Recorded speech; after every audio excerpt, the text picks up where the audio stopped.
Krishnalanka files పై suspended CI Nagaraju కస్టడీకి మళ్లీ break పడింది. షరతులతో కస్టడీలోకి తీసుకునేందుకు సిద్ధంగా లేదు సెట్. ఇవాల్టి నుంచి 8 రోజుల పాటు కస్టడీకి ఇచ్చాయి 2 కోర్ట్స్. కింది కోర్టు హైకోర్టు తీర్పుపై సుప్రీం కోర్టుకు వెళ్లి అక్కడ క్లారిటీ వచ్చాకే నాగరాజ్ను కస్టడీకి తీసుకునే ఛాన్స్ కనిపిస్తోంది.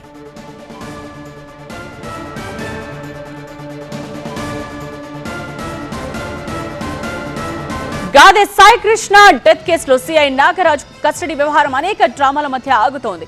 ప్రస్తుతం రాజమండ్రి సెంట్రల్ జైల్లో ఉన్న ఆయన 12 రోజుల కస్టడీ కోరింది సెట్. 8 రోజులకు ఓకే చెప్పిన సెకండ్ మెజిస్ట్రేట్ కోర్టు అందుకు కొన్ని షరతులు పెట్టింది. కస్టడీ రాజమండ్రి సెంట్రల్ జైల్లోనే జరగాలని, లాయర్ల సమక్షంలో ఆడియో వీడియో కూడా రికార్డ్ చేయాలని ఆదేశించింది. అయితే ఈ షరతులపై హైకోర్టుకు వెళ్లింది సెట్. రాజమండ్రిలో ఉంటే కృష్ణలంకలో సీన్ రీకన్స్ట్రక్షన్ ఎలా చేస్తామని అడిగింది. దానికి ఒప్పుకున్న కోర్టు సీన్ రీకన్స్ట్రక్షన్ కోసం విజయవాడ తీసుకెళ్లొచ్చని, అయితే మధ్యలో ఈ ప్రయాణం అంతా వీడియో రికార్డ్ చేయాలని సూచించింది. ఇవాల్టి నుండి 8 రోజుల పాటు కస్టడీ పూర్తయ్యాక మొత్తం సీసీటీవీ ఫుటేజ్ సమర్పించాలని ఆదేశించింది. అయితే మొత్తం విచారణ అంతా కృష్ణలంకలోనే జరగాలని, ఇన్ని రకాల కండిషన్స్ ఎందుకని ప్రశ్నిస్తూ సుప్రీంకోర్టుకు వెళ్లింది సిట్. దీంతో ఇవాల్టి నుండి జరగాల్సిన నాగరాజు కస్టడీ మళ్లీ వాయిదా పడ్డట్టయింది. ఇదే విషయానికి సంబంధించిన కంప్లీట్ డీటెయిల్స్ తో స్పెషల్ కరెస్పాండెంట్ వసంత్ లైవ్ లో సిద్ధంగా ఉన్నారు. వసంత్, సో మళ్ళీ కస్టడీకి బ్రేక్ పడింది. సుప్రీంకోర్టుకి వెళ్లిన తర్వాత సిట్ ఏమని అడుగుతోంది, ఎటువంటి కండిషన్స్ వద్దని అక్కడ రిక్వెస్ట్ చేస్తోంది? సో ప్రధానంగా సాయికృష్ణ లాకప్ డెత్ కేసులో ఈ కేసులో ఉన్నటువంటి ఫ్యాక్ట్స్ మొత్తాన్ని బయటికి తీయాలి అంటే సిఐ నాగరాజ్ను సుదీర్ఘంగా విచారించాలని సిట్ భావిస్తుంది. అందులో భాగంగానే ఇప్పటికే సిట్కి కోర్టు అనుమతి ఇచ్చినప్పటికీ కూడా 8 రోజుల పాటు ఈ కస్టడీకి సంబంధించినటువంటి అంశంలో సిట్ చాలా అభ్యంతరం వ్యక్తం చేస్తుంది. ప్రధానంగా ఘటన జరిగింది కృష్ణలంక పోలీస్ స్టేషన్ పరిధిలో.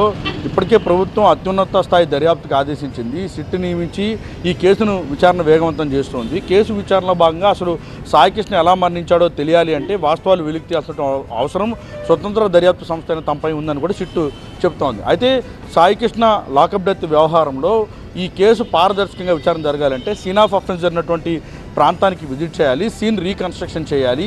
అది 1 లేదా 2 రోజులతో జరిగేటటువంటి అవకాశం కాదు. దాదాపు 8 రోజుల పాటు కస్టడీకి అనుమతించారు కాబట్టి ఈ కేసులో లైవ్ విట్నెస్లుగా దాదాపు 46 మందికి పైగా ఉన్నారు.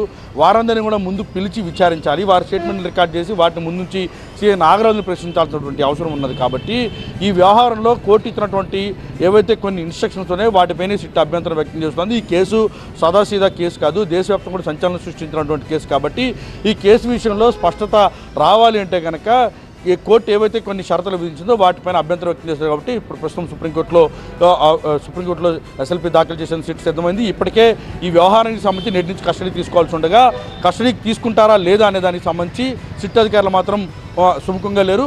సో మరికొద్ది సేపట్లోనే దీనిపైన ఒక క్లారిటీ వచ్చేటటువంటి అవకాశం ఉంది. ఈ కేసులో ఇప్పటికే సుప్రీంకోర్టుని ఆశ్రయించడానికి కూడా సిట్ సిద్ధమైంది. ఇప్పటికీ ఈ మేరకు పిటిషన్ కూడా దాఖలు చేసింది.